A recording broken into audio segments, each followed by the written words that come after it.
Meus amados irmãos e irmãs, a paz do Senhor. Amém.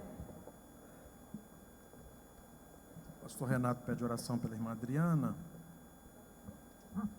que não está passando muito bem.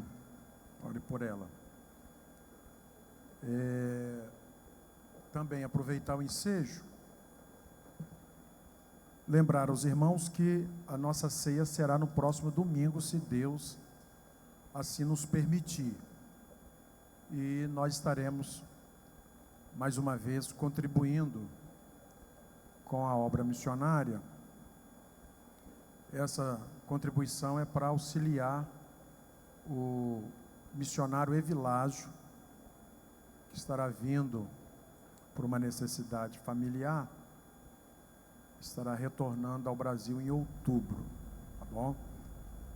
Então, os irmãos que forem tocados pelo Senhor para ajudar o nosso irmão, no domingo, culto de ceia, nós estaremos contribuindo mais uma vez para a obra missionária. Amém, irmãos? Eu vou lembrando vocês aí durante a semana.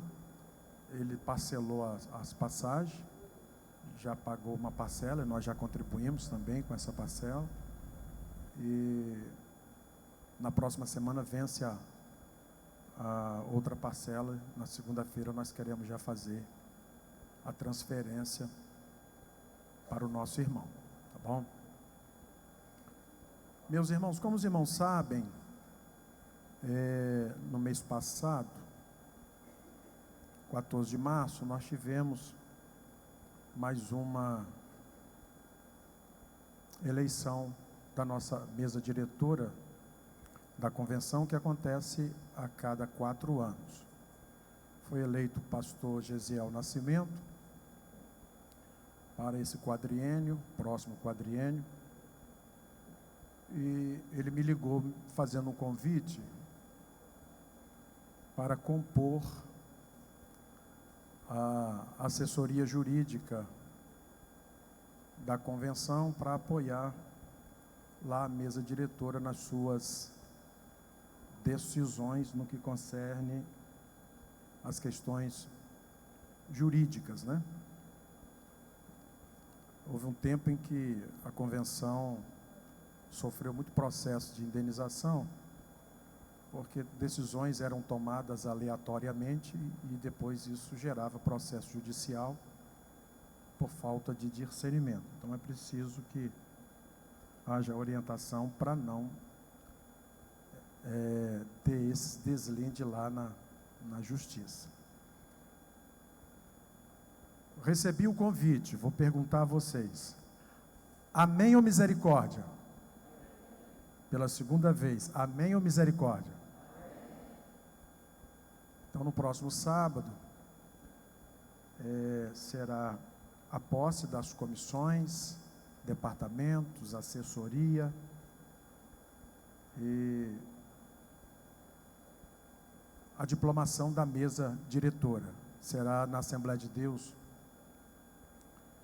São Torquato, igreja presidida pelo pastor Arnaldo Candeias.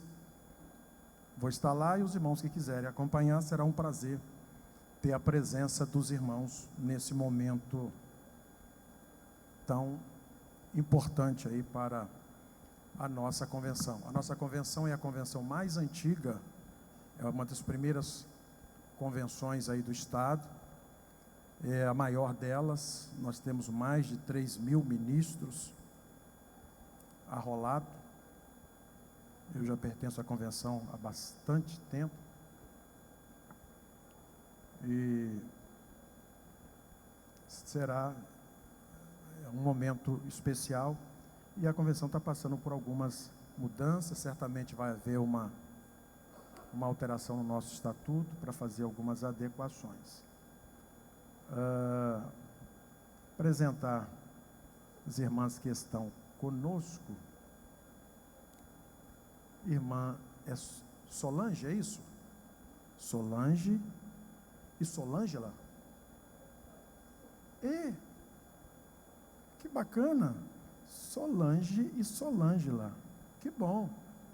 Prazer, alegria. Pedi à irmã Antonina para abraçar nossas irmãs aí, dizendo que elas são bem-vindas.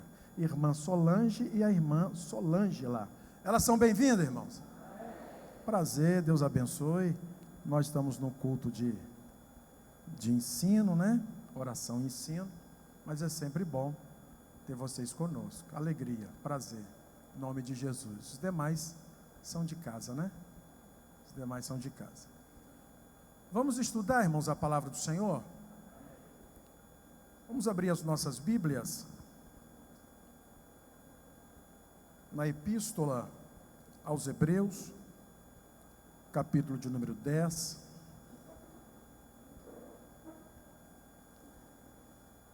A Epístola aos Hebreus, irmãos, ela tem uma característica diferente das demais epístolas. Ela, para aqueles que estudam com mais profundidade, com mais afinco, com mais atenção, essa epístola, ela nem parece com uma epístola. Epístola é uma carta, né? Que é endereçada, tratando de vários assuntos. Ela tem uma aparência de sermão.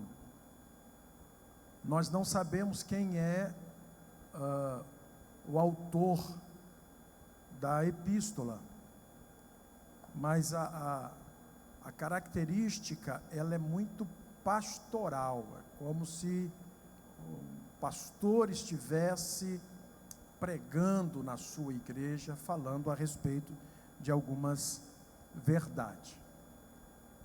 E vou repetir para os irmãos, eu já disse isso diversas vezes, mas sempre tem gente nova, né? A Epístola aos Hebreus, ela é resultado de um fenômeno que aconteceu no que concerne os crentes judeus que haviam se convertido do judaísmo para o cristianismo. Então eram judeus que se converteram ao cristianismo e estavam agora apostatando da fé e voltando para o judaísmo. Uma das razões porque isso estava acontecendo era a forte perseguição que esses crentes estavam vivendo, sofrendo, e isso, de alguma forma, considerando as etapas, é bom que se diga isso, ela pode gerar uma desmotivação, um esfriamento espiritual. A epístola aos Hebreus não está dentro do cânon sagrado, que é a Bíblia, por um acidente, mas é porque é a vontade do Espírito Santo. Porque essas verdades endereçadas a esses crentes da época, os destinatários originais, que nós chamamos, aprove o Espírito Santo colocar no cânon sagrado, porque ela se aplica à nossa vida também. E eu quero, de uma forma muito objetiva, sem profundidade teológica, mas de uma forma muito prática, quero conversar com os irmãos a respeito de um momento em que esses crentes estavam vivendo e que o escritor se dirige a esses irmãos. A epístola aos Hebreus, ela é de profundidade teológica, porque ela faz uma exposição do que era o culto no Antigo Testamento e como isso se cumpriu cabalmente na pessoa de Jesus. o escritor, ele não dá detalhes, ele não ensina algumas questões do Antigo Testamento, não dá detalhes. Por quê? Porque ele está se dirigindo a crentes judeus, que quando ele toca no assunto, esses crentes judeus logo identificam, porque tinham muita familiaridade com as questões do Antigo Testamento. Por isso, quando nós lemos a epístola, onde não há um desmembramento, uma explicação de determinados fatos, nós ficamos às vezes sem compreender, e aí é preciso a gente buscar informações. Muitas coisas ditas no livro de Hebreus, tem lá o seu fundamento, por exemplo, no livro de Levítico. Então é preciso conhecer o culto levítico, que apontava para um tempo futuro, que se cumpriu no Calvário e em Cristo, para compreender de fato essas verdades. Mas eu não vou fazer esse tratado aqui com vocês de forma teológica. Eu quero tratar das questões práticas. E, aliás, estou escolhendo a parte mais prática aqui do capítulo 10 para conversar com vocês. Acharam? Olha só. No capítulo 10, a partir do versículo 19, até o versículo 32, até o versículo 31, digo, o escritor aos Hebreus, se em algum momento eu falar o apóstolo Paulo, se em algum momento eu falar, é vício, tá? É vício. Nós não sabemos quem é que escreveu, mas às vezes nós falamos devido à erudição, mas aqui há uma série de características no livro de Hebreus diferente da característica do apóstolo Paulo. Então, está descartado, de certa forma, a autoria de Paulo. Mas, como eu estava dizendo, do versículo 19 do capítulo 10 até o versículo 31, o apóstolo fala de forma mais teológica, embora já tratando das questões práticas. Qual é o título na sua Bíblia aí? Então, o foco na verdade é esse: exortação a perseverar na fé. Repetindo o que eu disse há momentos atrás, esses crentes estavam abandonando a fé. E o pecado aqui é pecado de apostasia. O pecado de apostasia, ele se dá quando alguém é iluminado, recebe a iluminação do Evangelho, compreendeu o Evangelho, entendeu o Evangelho, foi salvo por esse Evangelho, e um tempo depois ele passa a contestar esse Evangelho. E ele faz isso consciente, contesta isso. Esse pecado é apostasia. E como os irmãos sabem, a apostasia é o último pecado que antecede o arrebatamento da igreja. A última manifestação para o arrebatamento da igreja, à luz da Bíblia, é a apostasia. É o tempo em que nós estamos vivendo. E a apostasia já tomou uma proporção tal que nós estamos ficando acostumados com a apostasia. Eu já disse aqui para os irmãos que quando um fato se repete por muitas e muitas e muitas e muitas vezes, a gente se acomoda. Vou dar um exemplo disso.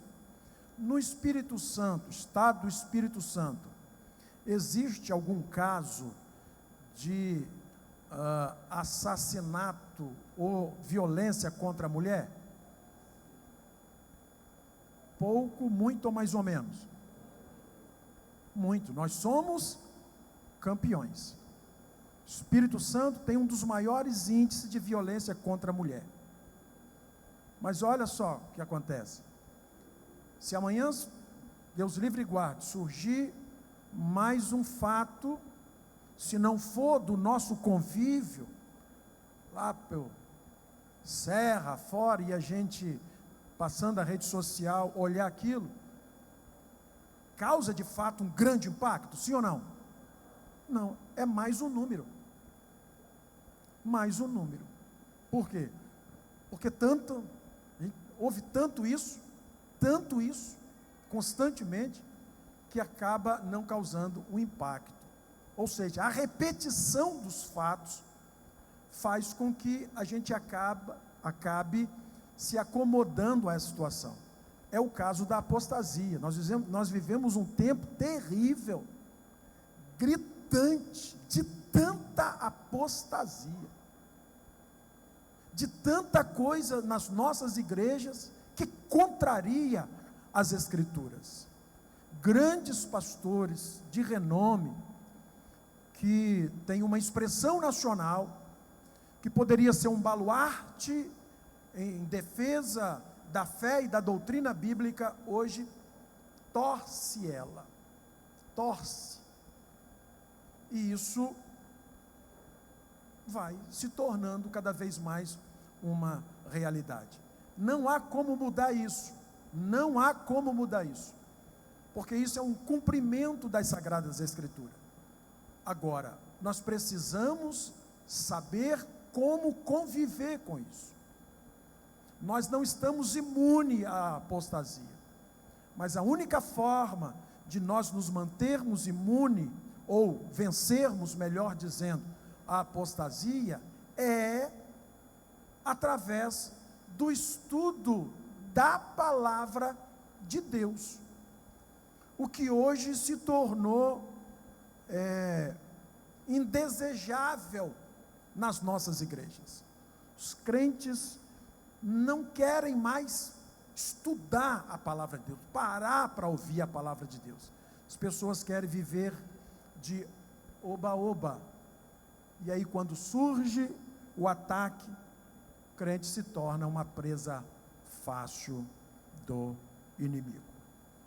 Pois bem, queridos, olhe aí para os primeiros versículos, 19 a 31, olha como que ele vai construindo essa fala a respeito da exortação a perseverar na fé. Ele aconselha o crente, esses crentes, a se manter firme. No versículo de número 22, ele diz assim: cheguemo-nos. Você vai ver sempre esses verbos.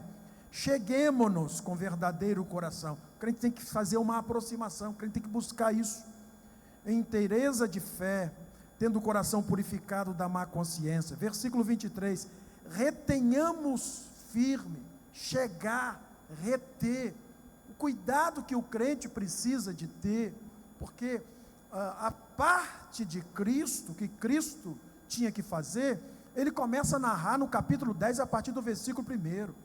Jesus fez o que era necessário, Jesus cumpriu o que era necessário cumprir. Agora no versículo 19 ele diz: agora nós podemos entrar com ousadia no Santo dos Santos. Agora nós podemos, porque Cristo fez a parte dele. Então a salvação, ela é uma realização da divindade, mas o nosso papel para tomarmos posse da salvação é reagirmos àquilo que Cristo fez. Nós não fazemos nada para ser salvo, porque para a salvação tudo depende de Deus, mas nós precisamos de reagir. É como alguém que oferece um copo d'água, você não tem, eu te ofereço um copo d'água, você precisa reagir, ou você aceita o copo, ou não.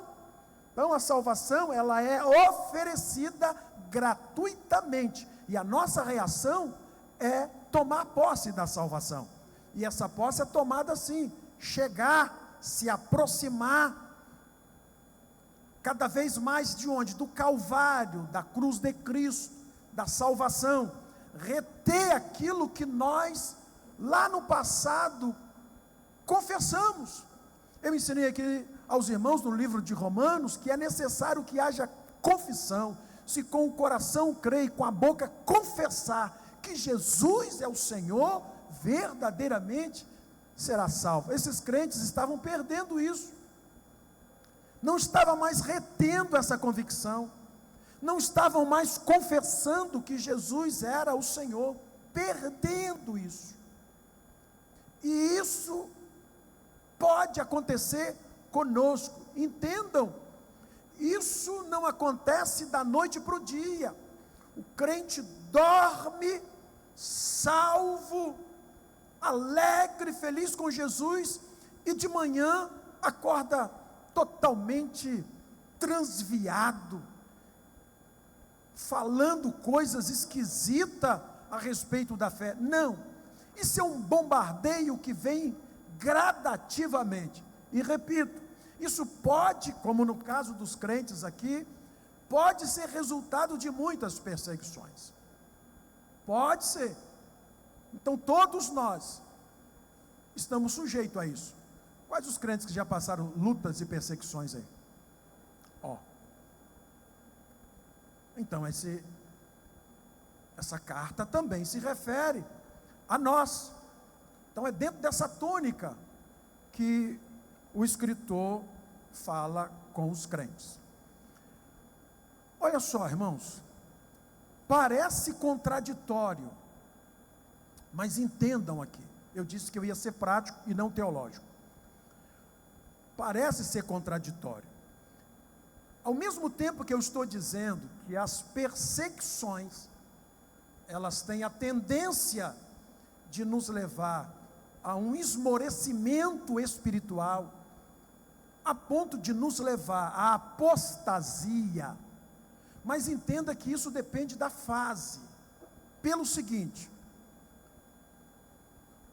normalmente, durante o embate da perseguição, quando nós estamos no ardor da guerra, da batalha, do enfrentamento, olhe para a história da igreja, quando nós estamos no campo de batalha, vou usar aqui uma linguagem para você entender, com fuzil na mão, calçados, vestidos, uniformizados para a guerra, não existe dia, não existe noite, não existe horário para dormir, não existe horário para se alimentar, é arma na mão e guerreando contra o inimigo, porque ele está perseguindo. Nesse momento, normalmente, não há lugar para o esmorecimento, porque o nosso foco é lutar, o nosso foco é a guerra, o nosso foco é vencer.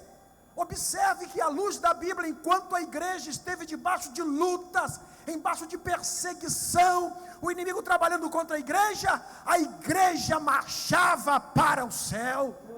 Em nenhum momento desse a igreja baixou a cabeça e disse: eu desisto, mas a igreja continuava, ainda que os nossos irmãos eram subjugados e mortos, mas a igreja continuava caminhando, irmãos. Perseguição não mata a igreja, perseguição não acaba com a igreja, luta não acaba com a vida do crente, não acaba.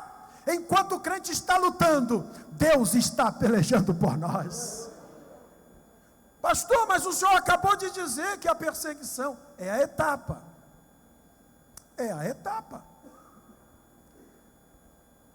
Chega uma hora que muitas das vezes a guerra dá uma trégua. Como é que está Irã e Estados Unidos? Houve uma trégua? Isso é perigoso? O que o evangelista Saulo acabou de falar. Quando há uma trégua, o que normalmente o exército faz?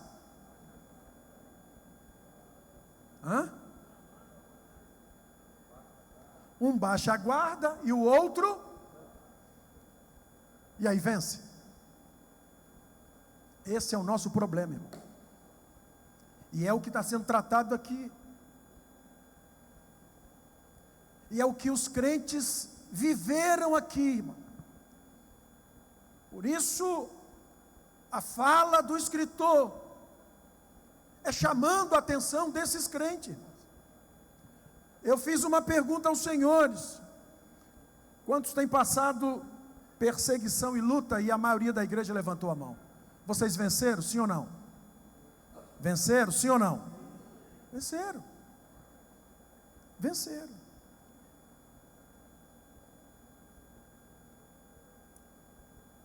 Ele nos convida, irmãos, a olhar para trás, a olharmos para esse tempo, porque me parece que aqui eles estavam vivendo um hiato, um momento onde o inimigo parecia que tinha parado, dado uma trégua, como acontece conosco.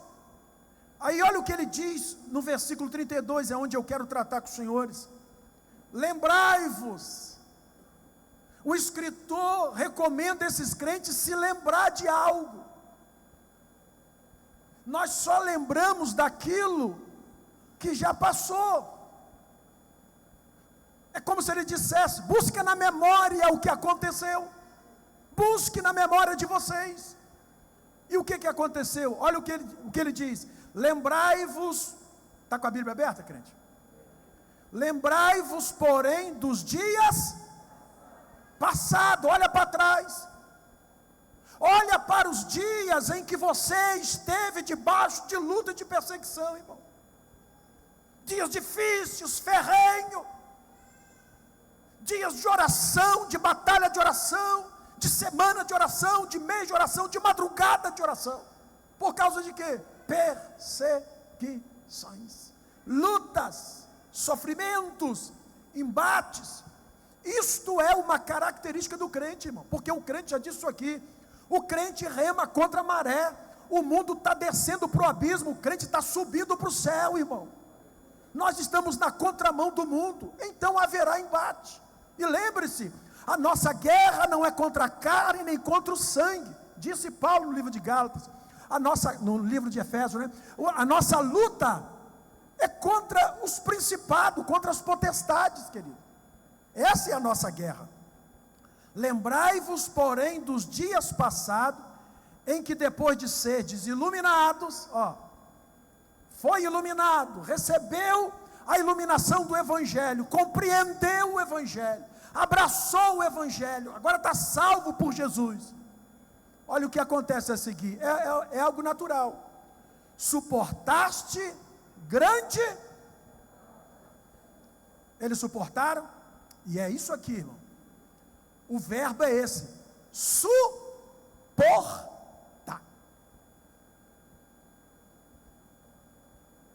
Porque a bem da verdade nós não lutamos, irmão. Há um que peleja por nós. O nosso papel é suportar. É fácil. Sabe o que significa isso aqui? A perseguição. A perseguição é como uma pressão em cima da gente. Como é que é lá no alto mar? Lá no fundo do mar, quando alguém está lá, está debaixo de pressão, se não tomar cuidado, acontece o quê? Morre. Explode lá. O crente também, ele vive debaixo de pressão, suporta. Porque não vem sobre nós uma luta, uma perseguição, além da nossa capacidade, porque Deus não permite, irmão. Alto lá, lembra de Jó? Você pode tocar em tudo dele, menos na vida, rapaz. Então Deus permite, isso é pedagógico, irmão. Pedagógico, luta, padecer, sofrimento, perseguição, é pedagógico. Deus não nos livra dessas coisas, nos livra na luta, na perseguição. E eu lembro aos senhores mais uma vez, o nosso papel é suportar. A Bíblia diz assim, temei a Deus e resisti ao diabo. É só resistência, deixa que Deus trabalha. Nós não conhecemos os ardis do mundo espiritual, nós não estamos lá, nós não vemos, nós somos humanos, mas nós temos um Deus que peleja por nós. A Bíblia diz que os anjos do Senhor acampam ao redor de nós e faz o quê? Me livra, irmão. Nós não estamos sozinhos nessa batalha, não. Quando foram lá prender o profeta Eliseu, o moço dele ficou maluco quando abriu a porta e viu aquele exército. Eliseu, rapaz, fica tranquilo, está tudo certo, rapaz. Como certo? Nós estamos cercados, profeta. Ah, Senhor, abra a visão dele para que ele veja. E quando ele viu, em volta havia o exército de Deus, irmão. O nosso papel é suportar. E eles foram bem-sucedidos. Suportaram grande combate de aflição. Os senhores sabem, quem conhece a história sabe como os primeiros cristãos sofreram terrivelmente. Tanta perseguição e sofrimento desumano, a ponto dos crentes serem vivos lançados às feras. E ele lembra disso aqui, irmão. Ah, pastor, mas se eles foram lançados às feras, não suportou? Suportou. Alguns não sobreviveram, e faz parte do processo, irmão. Eu disse agora há pouco, que muitos crentes, de fato, perderam a vida, mas a igreja não para.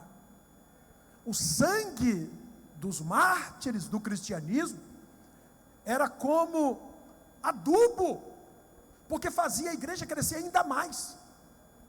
O período em que a igreja mais cresceu na história foi o período da perseguição.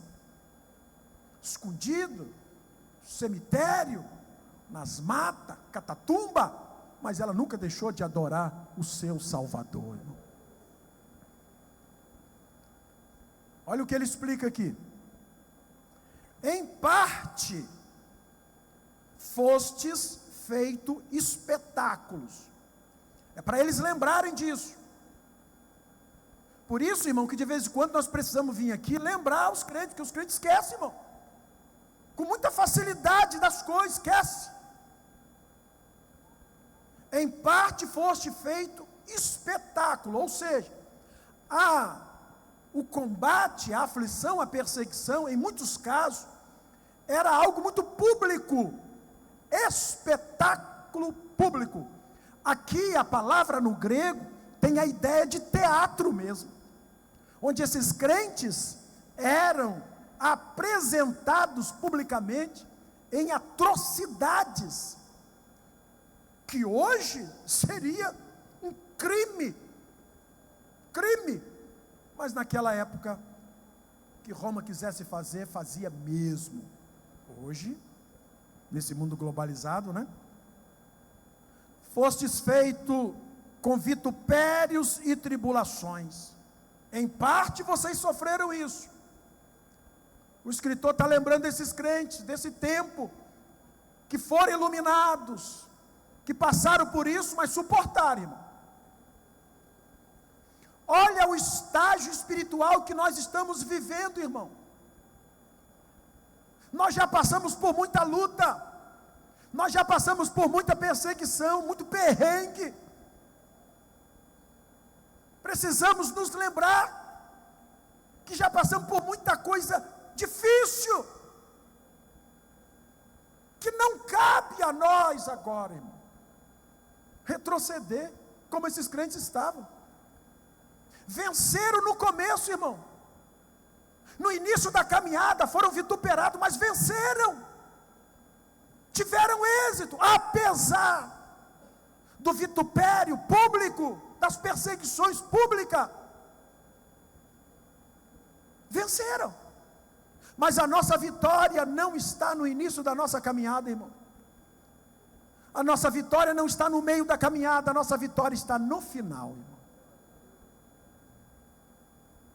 Em parte, fostes feito espetáculo com vitupérios e tribulação, e em parte foste participante com os que assim foram tratados. Parte vocês viveram, parte vocês participaram, porque isso é cristianismo, meu. Irmão, olha só, se um irmão nosso estiver sendo perseguido, a gente vai ficar rindo? A gente sofre? Tem que sofrer, meu. Senão não é igreja. Senão não é igreja. Não, isso é a mão de Deus, bem feito. Que é isso? Isso não é igreja. Se o nosso irmão padece, se um membro padece, diz a Bíblia que todos padecem também. Quando nós manifestamos diferente disso, é porque nós não somos igreja. Nós não somos. Então esses crentes, em parte viveram, em parte participaram com os que foram tratados. Ele está se dirigindo a crentes, irmãos, que foram vituperados, não mortos, mas que no momento do martírio de muitos crentes, de certa forma eles participaram, mas não puderam evitar, irmão. Roma mandava. Porque também vos padeceste dos que estavam nas prisões. Muitos crentes presos e eles se compadecendo. Senhor, tenha misericórdia do irmão fulano, da irmã Chiquinha, Bertolina, que está presa, Senhor. Tenha misericórdia. Se compadeceram, sofreram, juntamente com esses crentes. E com gozo, isso aqui é complicado, né? E com gozo, permitistes a expoliação dos vossos bens. Não murmuraram, irmão. Perdiam as suas propriedades. As suas propriedades eram retiradas deles. Perdiam as suas propriedades por causa da perseguição. É como se estivesse dizendo assim: você não é mais cidadão romano. A sua cidadania nós estamos tomando. E tudo que é seu nós vamos tomar posse. E aqui o texto está dizendo que eles aceitaram isso com gozo, irmão. Porque quando o crente tem a visão no céu, irmão, ele não está preocupado com o que está na terra, porque ele não é cidadão da terra, ele está na terra, mas ele é peregrino na terra, como diz o cantor sacro. Ele está apenas de passagem aqui, mas a sua morada está escondida com Cristo em Deus. Essa era a certeza desses crentes lá no começo da caminhada, irmão. O apóstolo está dizendo: lembra desse tempo em que vocês passaram por tudo isso, enfrentaram tudo isso, e agora querem dar para trás, agora que apostatar da fé. E lamentavelmente esse é o tempo da apostasia, em que muitos crentes estão apostatando da fé, e não tem salvação, irmão. Não tem, à luz do texto não tem. Sabendo que em vós mesmos tendes no céu uma possessão melhor e permanente. Essa era a visão dos crentes. Roma tomava os bens, mas eles sabiam que tinha uma propriedade no céu, permanente, melhor. Sofria o dano, perseguição, prisão, expoliação dos seus bens, e os crentes não recuaram. Eu disse aos senhores que no meio da perseguição o crente não recua. Normalmente não. A regra é essa. Pastor, mas tem gente que cai no campo de batalha. É verdade, mas não é a regra. A regra é você continuar lutando até o último suspiro. Mas parece que agora estão vivendo aqui uma trégua. Olha só a que ponto o crente pode chegar, irmão. E eles estavam chegando. Versículo 35: não rejeiteis, pois, a vossa confiança. O crente passa a rejeitar, a não aceitar mais a esperança, irmão. A esperança do arrebatamento, a esperança da salvação. Não quer mais saber disso? Não quer mais saber disso? As igrejas na Europa viveram um tempo, que as igrejas na Europa estão mortas, né? Templos suntuosos, hoje nem muitos tempos nem existe mais, já foram negociados. Mas os crentes foram abandonando a fé, abandonando. Não quero ser mais crente. Parece uma coisa esquisita para a gente ouvir isso. Fulano, mas não, eu não quero ser mais crente. Por quê? Porque eu não quero mais. Eu não acredito mais nisso. Cadê a esperança da vida eterna? Que esses crentes abriram mão das suas próprias propriedades por causa da esperança. Mas agora eles estavam rejeitando esta mesma confiança. E o escritor diz: não rejeite, não abra mão. É o que o Espírito Santo está dizendo para nós nesta noite: não abra mão dessa esperança, irmão. Olha por onde nós passamos, olha a luta que nós já enfrentamos, olha o caminho que nós já palmilhamos até aqui, irmão. A salvação, ela está mais próxima de nós de quando nós aceitamos a fé. Ah, pastor, eu estou cansado, mas o escritor está dizendo: mais um pouquinho de tempo. Mais um pouquinho de tempo, e o que há de vir virá, e não tardará. Aleluia. Eu tenho que encerrar, né?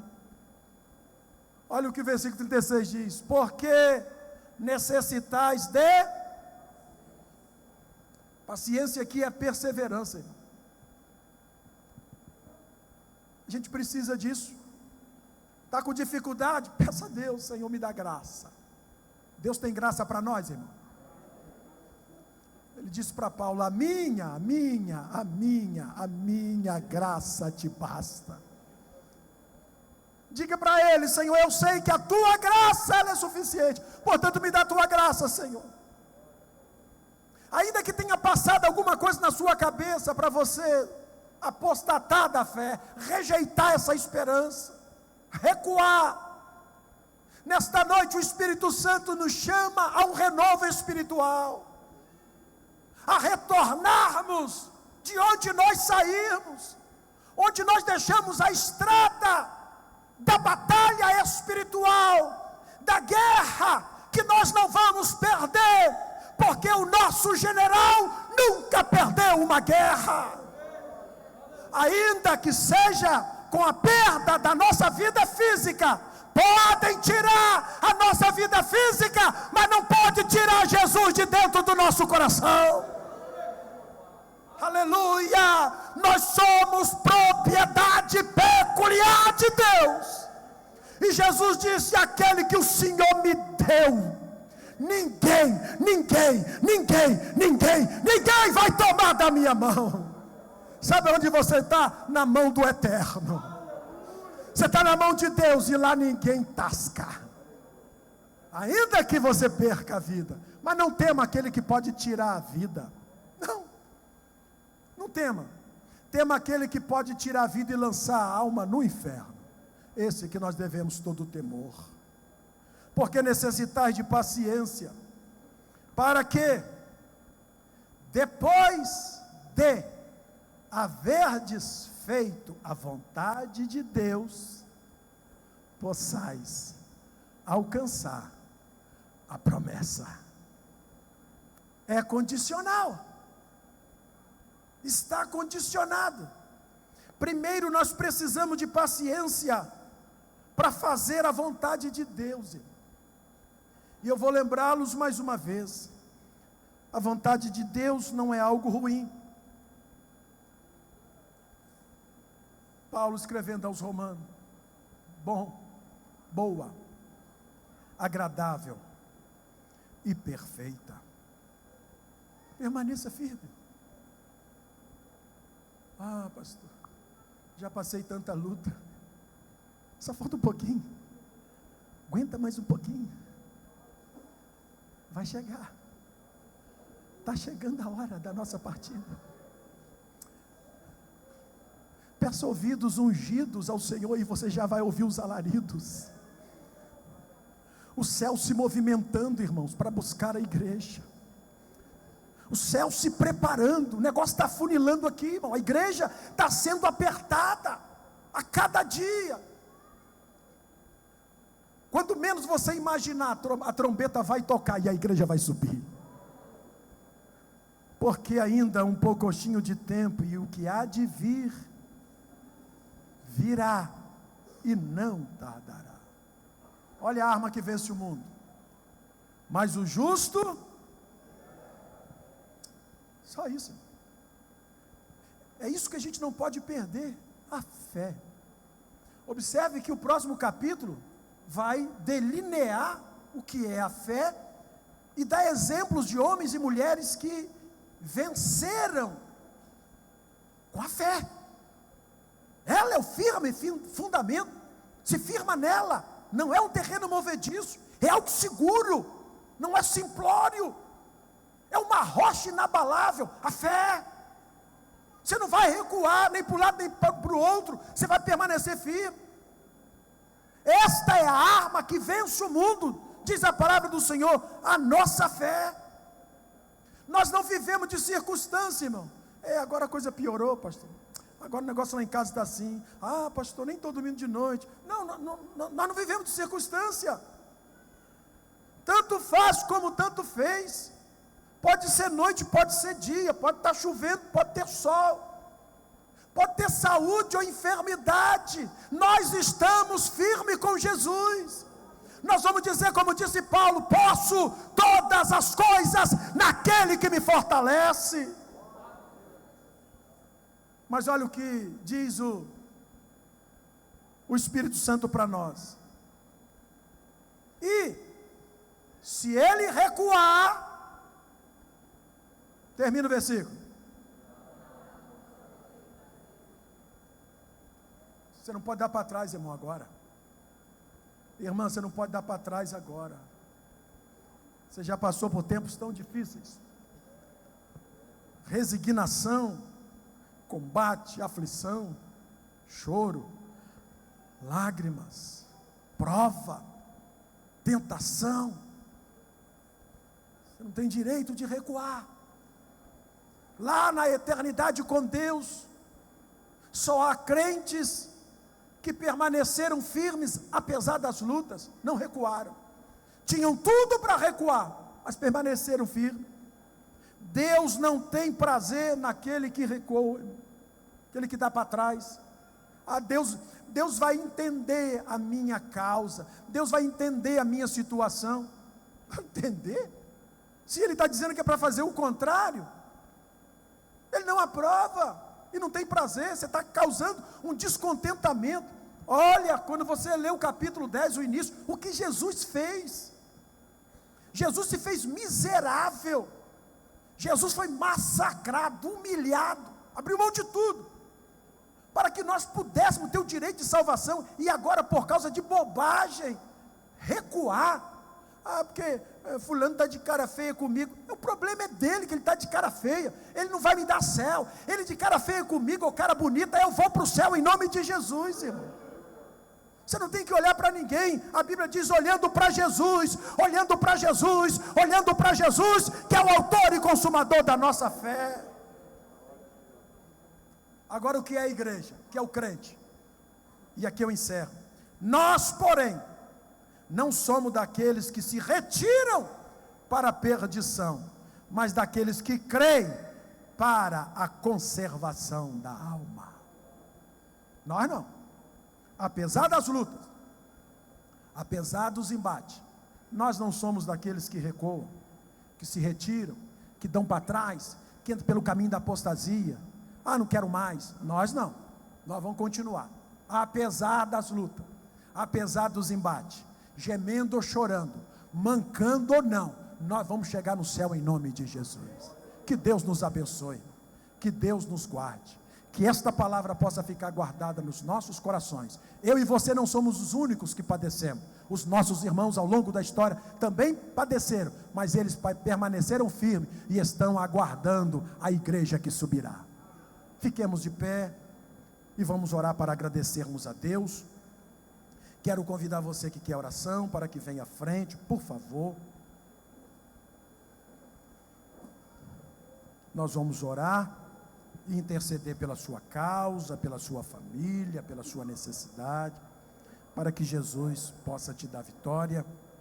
Vamos orar pelos pedidos de oração aqui formulados.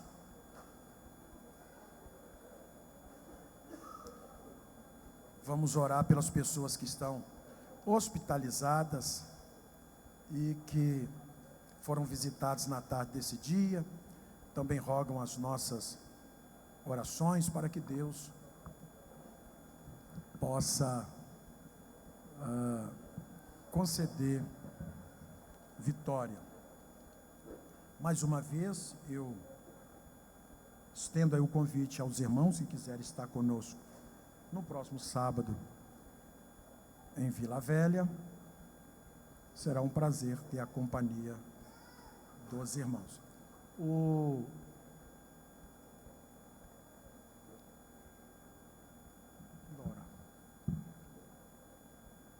pastor Geilton vai orar e o pastor Oséia vai nos despedir com a bênção apostólica em nome de Jesus.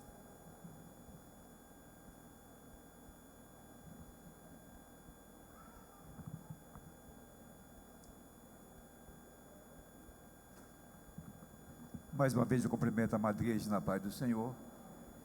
Queridas igrejas, vamos orar. Depois dessa janta maravilhosa, né? Aleluia. Poderoso e excelso Deus. Mais uma vez, Pai amado, levantamos a nossa humilde voz a Ti, Pai. Em agradecimento ao Senhor pela Tua presença, Pai amado, em nosso meio. Meu Deus, que nós possamos permanecer, Pai, apesar das lutas, das dificuldades, dos problemas, permanecer de pé na Tua presença, Pai, olhando somente para o Senhor, Pai. Dá-nos força para poder prosseguir. As lutas têm sido muito grandes, mas maior é o Senhor que está conosco do que aquele que está no mundo, meu Senhor. Pai, abençoa todos quantos adentraram por essas portas nessa noite, meu Senhor da glória. Pai, eu só conheço a fisionomia, mas o Senhor conhece lá por dentro, Pai. O Senhor conhece o coração, o Senhor conhece a alma, Pai.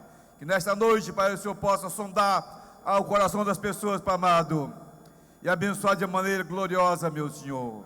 Meu Deus, se entrou alguém necessitado, precisando, Pai, de um milagre, de uma bênção, eu sei que o Senhor pode fazer esse milagre, Pai amado. Meu Deus, aos que estão enfermos, toca agora, Pai. Vai arrancando, vai tirando, vai queimando, Pai amado, todo com aquele enfermidade, Pai amado, e vai dando vitória, Pai amado, a essa pessoa que necessita e precisa, Pai, de um milagre, de uma bênção do Senhor nessa noite, meu Deus. Ah, Jeová Todo-Poderoso, também, Pai amado, eu apresento em Tuas mãos esse papel, Pai, contendo o nome de pessoas necessitadas de Ti. Deus, o Senhor conhece, Pai amado, também entra com providência, Pai amado, e faz o Teu milagre, Pai amado, para a honra e para a glória, meu Senhor, do Teu nome, Pai. Continua conosco, Deus. De vitória para a Tua igreja, deixar, Pai amado, nós somos gratos a Ti, não só hoje, Pai querido, mas para todos sempre, em nome de Jesus. Amém.